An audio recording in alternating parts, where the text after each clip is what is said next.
اعوذ باللہ من الشیطان الرجیم بسم اللہ الرحمن الرحیم قالت الاعراب آمنا قل لم تؤمنوا ولكن قولوا اسلمنا ولما يدخل الايمان في قلوبكم وإن تطيعوا الله ورسوله لا يلتكم من أعمالكم شيئا إن الله غفور رحيم۔ یہ دیہاتی کہتے ہیں کہ ہم ایمان لائے۔ اے نبی صلی اللہ علیہ وسلم ان سے کہیے کہ تم ایمان نہیں لائے بلکہ یوں کہو کہ ہم مطیع ہو گئے، ابھی ایمان تمہارے دلوں میں داخل نہیں ہوا ہے۔ اگر تم اللہ تعالیٰ اور اللہ تعالیٰ کے رسول کا کہنا مان لو تو اللہ تعالیٰ تمہارے اعمال میں کوئی کمی نہیں کریں گے، بے شک اللہ تعالیٰ بڑے ہی بخشنے والے رحم فرمانے والے ہیں۔ یہ سورہ حجرات کی 14ویں آیت ہے۔ اس میں اللہ تعالیٰ ان قبائل کا تذکرہ فرما رہے ہیں جسے بدو کہا جاتا ہے۔ وہ سب کے سب یہ نہیں تھے بلکہ کچھ مخصوص قبائل تھے۔ ان کے لوگ آ کر آپ صلی اللہ علیہ وسلم کے سامنے اس بات کا اظہار کر رہے تھے کہ ہم ایمان لائے، تو اللہ تعالیٰ فرما رہے ہیں کہ ایسا مت کہو بلکہ تم یہ کہو کہ ہم مسلمان ہو گئے ہیں، ہم اسلام لائے ہیں۔ اس کا مطلب کیا تھا؟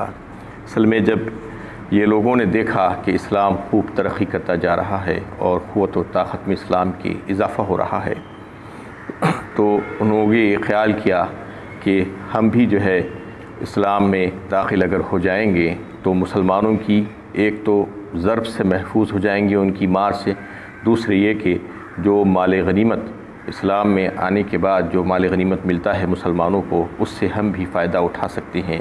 یہ دو وجوہات کی بنا پر بہت سے لوگ اسلام لے کر آ گئے تھے اس وقت۔ ان کا تذکرہ اللہ تعالیٰ یہاں پر فرما رہے ہیں کہ انہوں نے، ان کے دل میں تو ایمان تھا نہیں، یعنی وہ خلوص دل کے ساتھ ایمان نہیں لائے تھے بلکہ ظاہری طور پر اس کا اعلان کر رہے تھے، اور مصلحتاً انہوں نے اپنے آپ کو مسلمانوں میں شمار کرنے کے لیے ایسا کیا تھا۔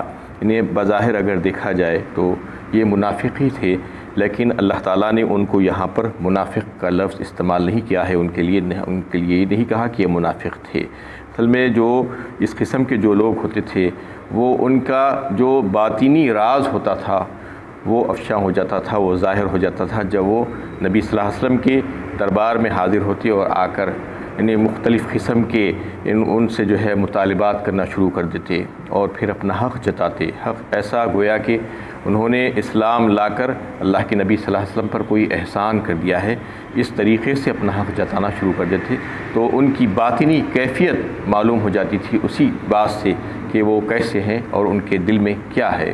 ایسا ہی آپ دنیا میں بھی آپ کو دیکھنے میں ملتا ہے کہ لوگ جو اس قسم کے مزاج کے جو لوگ ہوتے ہیں وہ کیسے کیسے دعوے کرتے ہیں لوگوں کے سامنے، جھوٹ موٹ کے، کچھ کرتے تو نہیں ہیں لیکن دعوے بڑے زوردار کرتے ہیں اور پھر فوراً اپنا حق مانگنا شروع کر دیتے ہیں، جبکہ ان کو اپنی ذمہ داریوں کا تو احساس ہی نہیں ہوتا۔ ایسے ہی یہ لوگ تھے، اور بعض مفسرین کی رائے ہے کہ یہ وہ لوگ تھے جو نئے نئے اسلام میں داخل ہوئے تھے، یعنی ان کو منافق اس لیے نہیں کہا گیا ہے کہ وہ نئے نئے داخل ہوئے تھے ابھی، اور ان کے دلوں میں ابھی ایمان راسخ نہیں ہوا تھا، اور پھر وہ لوگوں نے یہ کیا کہ اپنی اصلی حیثیت سے بڑھ کر دعویٰ کر دیا، یعنی ایمان کا، جبکہ ایمان ان کے دل میں اچھی طریقے سے راسخ ہوا ہی نہیں تھا، ان کی وہ حیثیت نہیں تھی جس کو انہوں نے اس کا اظہار کیا اپنی حیثیت سے بڑھ کر۔ تو ان کو یہاں پر ٹوکا گیا اور ادب سکھایا گیا کہ پہلے ہی مرحلے میں تم ایمان کا دعویٰ کر رہے ہو، یہ صحیح نہیں ہے، بلکہ آہستہ آہستہ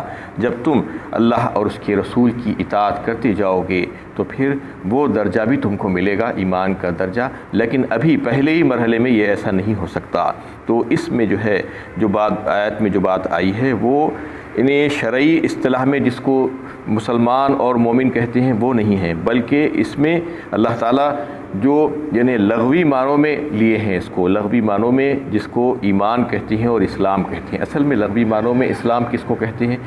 وہ جو ظاہری عمل ہو، جس پر ظاہر میں جس پر عمل ہو، اس کو لغوی معنوں میں اسلام کہا جاتا ہے، اور جو دل کے اندر جو اللہ تعالیٰ کے تعلق سے بات ہو، اس پر یقین ہو اس کو ایمان کہا جاتا ہے، یہ صرف لغوی معنوں میں ہے، اور یہاں پر یہ لغوی معنی ہی مراد ہے، اصطلاحی معنی مراد نہیں۔ اصل میں اصطلاح، شرعی اصطلاح میں ایمان کس کو کہتے ہیں؟ ایمان اس کو کہتے ہیں جو قلبی تصدیق کا نام ہے۔ شرعی اصطلاح میں قلبی تصدیق، قلبی تصدیق کس بات کی؟ اللہ تعالیٰ کی توحید اور رسول اللہ صلی اللہ علیہ وسلم کی جو ہے نبی ہونے کی تصدیق کو ماننا، ان کو جو ہے سچا مان کر تسلیم کر ان کے بتائے ہوئے طریقوں پر عمل کرنے کی کوشش کرنا، یہ قلبی تصدیق ہے۔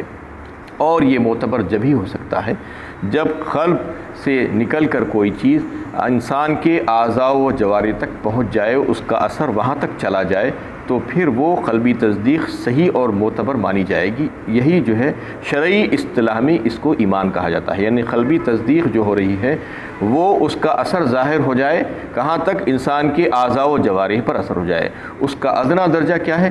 اسلام کا کلمہ لا الہ الا اللہ محمد الرسول اللہ، یہ ادنا درجہ ہے۔ اس کے بعد اعمال صالحہ، یعنی جو یہ کہتا ہے، یہ دعویٰ کرتا ہے کہ وہ مومن ہے، تو پھر اس کے قلب میں ایک کیفیت پیدا ہو کر پھر وہاں سے شروع ہوتے ہوئے وہ کہاں تک پہنچ جائے؟ اس کے ظاہری اعمال تک پہنچ جائے، اس کا اثر اس کے اعمال جوارح تک پہنچ جائے، اعضاء جوارح تک۔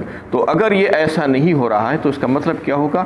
شرعی اصطلاح میں اسے کیا کہتے ہیں؟ فاسق کہتے ہیں، یعنی دل میں تو ہے ایمان لیکن ظاہری طور پر عمل نہیں کر رہا ہے، تو اس کو فاسق کہا جاتا ہے۔ اسی طریقے سے شرعی اصطلاح میں اسلام کس کو کہتے ہیں؟ اسلام کہتے ہیں ظاہری اعمال کو شرعی اصطلاح میں، لیکن وہ معتبر کب ہوگا؟ جب دل میں یعنی اس کی تصدیق ہو جائے، دل میں اس کی تصدیق ہو جائے، یعنی اعمال ظاہرہ سے شروع ہو کر دل کی تصدیق تک پہنچ گئے، قلبی تصدیق تک پہنچ جائے، تو وہ اسلام ہے۔ اگر وہ ایسا نہیں ہو رہا ہے تو پھر شرعی اصطلاح میں ایسے شخص کو کیا کہا جاتا ہے؟ منافق، یعنی بظاہر تو اسلام ظاہر ہو رہا ہے، یعنی آپ کے اعضاء و جوارح سے ایسے اعمال بھی صادر ہو رہے ہیں جیسا کہ منافقین کرتے تھے، لیکن دل میں ایمان نہیں تھا، دل میں جو ہے اس کی تصدیق موجود نہیں تھی، تو اس کو منافق کہا جاتا ہے۔ تو منافق اور فاسق کہا جاتا ہے ایسے لوگوں کو۔ لیکن یہاں پر اس سے مراد وہ شرعی اصطلاح میں جو جسے ایمان اور اسلام کہا جاتا ہے وہ نہیں ہے، بلکہ اللہ تعالیٰ یہ بتانا چاہ رہے ہیں کہ یہ جو لوگ تھے ان کے پاس سطحی طور پر جو مسلمان ہوئے تھے تو اس کو لغوی معنوں میں سمجھایا جا رہا ہے، شرعی اصطلاح میں یہ نہیں سمجھایا جا رہا ہے۔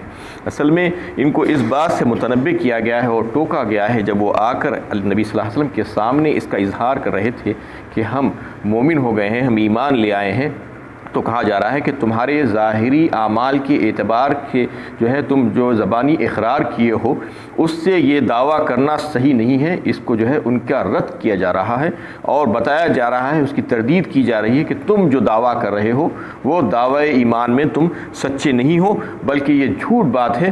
ہاں تم یہ کہہ سکتی ہو کہ اسلمنا، ہم جو ہے فرما بردار ہو گئے، مخالفت چھوڑ دیے، ہم مطیع ہو گئے، ابھی جو ہے ہم ابھی تک جو مخالفت کر رہے تھے وہ مخالفت چھوڑ کر ابھی ہم آپ کی فرما برداری میں آ گئے ہیں۔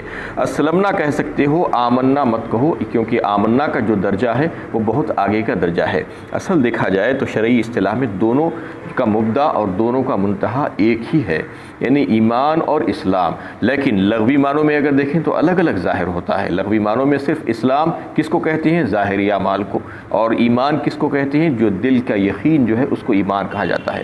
اس کے حساب سے اگر دیکھا جائے تو مسلمان اور مومن الگ الگ ہوں گے، لیکن اس کے حساب سے یہ آپ دیکھ سکتے ہیں، سمجھ سکتے ہیں کہ جو مومن ہوگا وہ ظاہری طور پر مسلمان بھی ہونا ہی چاہیے، لیکن جو مسلمان ہوگا وہ ضروری نہیں ہے کہ وہ مومن بھی ہو، لیکن یہ جو ہے لفظی اعتبار سے ہی ہوگا اور لغوی اعتبار سے ہی ہوگا، لیکن شرعی اعتبار سے اگر آپ دیکھیں تو دونوں برابر ہیں، دونوں کا مبدا اور دونوں کا منتہا ایک ہی ہے، ایک ہی مطلب ہے دونوں کا۔ اس لیے قرآن میں جا بجا جہاں پر آپ کو جو ہے اللہ تعالیٰ تعریف کریں گے لوگوں کی تو وہاں پر اسلام ہی کا نام آئے گا۔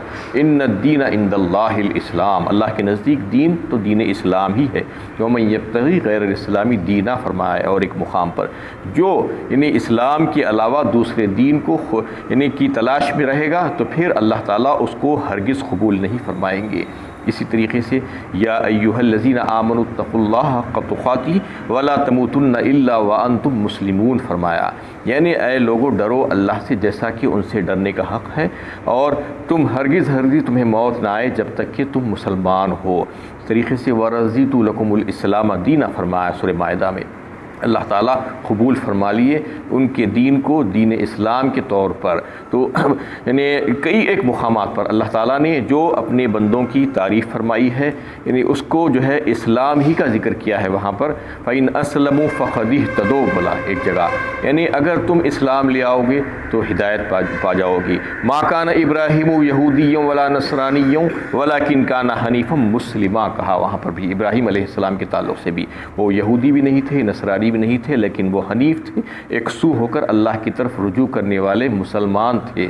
تو مسلمان کا اصل مسلمان کا مطلب کیا ہے؟ یہی ہے کہ اس کے اعمال جو ہے اس کے یعنی ظاہری اعمال ہوتے ہوتے قلب تک پہنچ جائے، یا مومن کا مطلب یہ ہے کہ قلب سے، قلب کی تصدیق سے نکل کر اعمال تک پہنچ جائے۔ دونوں کا مبدا اور دونوں کا انتہا ایک ہی ہے، اور اللہ تعالیٰ یہی چاہتے ہیں کہ مومن بندہ مسلمان بھی ہو اور مومن بھی ہو، لیکن لفظی معنوں میں، لغوی معنوں میں دونوں الگ الگ ہیں۔ صرف ظاہری اعمال کرنے والا مسلمان کہلایا جاتا ہے، اور جو دل میں جو ہے راسخ العقیدہ ہے اس کو مومن کہا جاتا ہے۔ انما المؤمنون الذين آمنوا بالله ورسوله ثم لم يرتابوا وجاهدوا بأموالهم وأنفسهم في سبيل الله أولئك هم الصادقون۔ بے شک مومن وہی ہے جو اللہ اور اس کے رسول پر ایمان لائے اور پھر وہ شک و شبہات میں نہیں پڑے رہے، اپنی جان و مال سے اللہ تعالیٰ کی راہ میں جہاد کرتے ہیں، یہی لوگ ہیں سچے۔ اب مومن کی تعریف اللہ تعالیٰ اس آیت میں فرما رہے ہیں کہ مومن کون ہے اصل میں، جیسا کہ اس سے پہلے بات آ رہی تھی کہ ہر آدمی آ کر اپنا یہ دعویٰ کر رہا ہے کہ میں مومن ہوں، تو اس میں اللہ تعالیٰ فرما رہے ہیں اس کے سوا کوئی وہ مومن نہیں ہے جو اللہ پر اور اللہ کے رسول پر ایمان لاتے ہیں۔ سب سے پہلی شرط اس کی یہ ہے۔ اس کے بعد ثم لم یرتابوا فرمایا، یعنی اس میں شک و شبہ نہیں کیا۔ کس میں شک و شبہ نہیں کیا؟ جو بھی احکامات دلائل کے ساتھ اس کے سامنے آئے، ثابت ہوئے، اس کو اس نے جو ہے اس میں ذرا بھی شک نہیں کیا، اس پہ ذرا بھی سوال نہیں کیا اور اس پہ اعتراض نہیں کیا، بلکہ وہ تمام چیزوں کو بے چوں و چرا قبول کیا اور اس پر عمل کیا۔ وَجَاهَدُوا بِأَمْوَالِهِمْ وَأَنفُسِهِمْ فِي سَبِيلِ اللَّهِ، اور پھر اور مزید صفات ان کے یہ ہے کہ وہ جہاد کرتے ہیں اپنے مالوں اور جانوں سے اللہ کی راہ میں، یعنی اللہ تعالیٰ کی راہ میں جب قربانیوں کا وقت آتا ہے تو اپنے جانوں اور مالوں کی بھی پرواہ نہیں کرتے، بے دریغ اس میں خرچ کر دیتے ہیں اپنے جانوں اور مالوں کو۔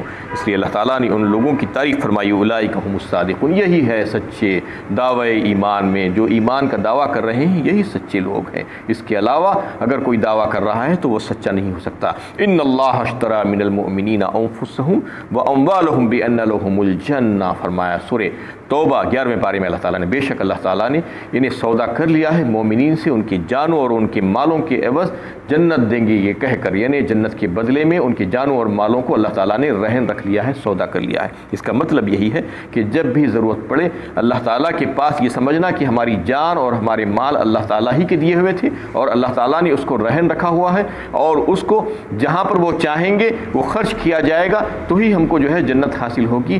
یہ جو ہے عقیدہ ہونا چاہیے۔ اس میں اس کے تعلق سے یہ بتایا گیا۔ سورہ انفال میں بھی مومن کی تعریف اللہ تعالیٰ نے جو ہے بہت اچھے انداز میں کی ہے۔ انما المؤمنون الذین اذا ذکر اللہ وجلت قلوبهم واذا تلیت علیہم آیاتہ زادتهم ایمانا وعلی ربہم یتوکلون الذین یقیمون الصلاۃ ومما رزقناہم ينفقون اولئک هم المؤمنون حقا لهم درجات عند ربہم ومغفرۃ ورزق کریم۔ بہت اچھی تعریف مومن کی جو ہے اللہ تعالیٰ نے اس میں کی ہے۔ مومن تو وہ ہے جو جس کے سامنے اللہ کا ذکر آئے تو اللہ کی عظمت اور جلالت کی وجہ سے اس کے دل کانپ جائے اور خوف آ جائے اس میں، اور پھر جو ہے اللہ کی آیتیں اس کے سامنے تلاوت کی جائے، پڑھ کر سنائی جائے تو اس کے ایمان میں مزید اضافہ ہو جائے، اور پھر وہ اپنے رب پر بھروسہ کرنے والے لوگ ہوتے ہیں، اور پھر اس کے بعد وہ نمازوں کے قائم کرنے والے اور زکوٰۃ کے ادا کرنے والے، اور اللہ تعالیٰ نے ان کو جو کچھ بھی مال دے کر رکھا ہے اس میں سے اللہ کی راہ میں خرچ کرنے والے لوگ ہوتے ہیں۔ یہی لوگ ہیں سچے ایمان والے، جو ان کا دعویٰ جو ایمان کا ہے وہ سچا ہے۔ ان کے لیے اللہ تعالیٰ کے پاس درجات ہیں، لہم درجات عند ربہم ومغفرۃ ورزق کریم، اور بخشش ہے اور اچھی اور پاکیزہ اور جو ہے بہترین روزی اللہ تعالیٰ نے ان کو جو ہے دے کر رکھا ہے وہاں پر، یہ ان کے لیے فرمایا گیا۔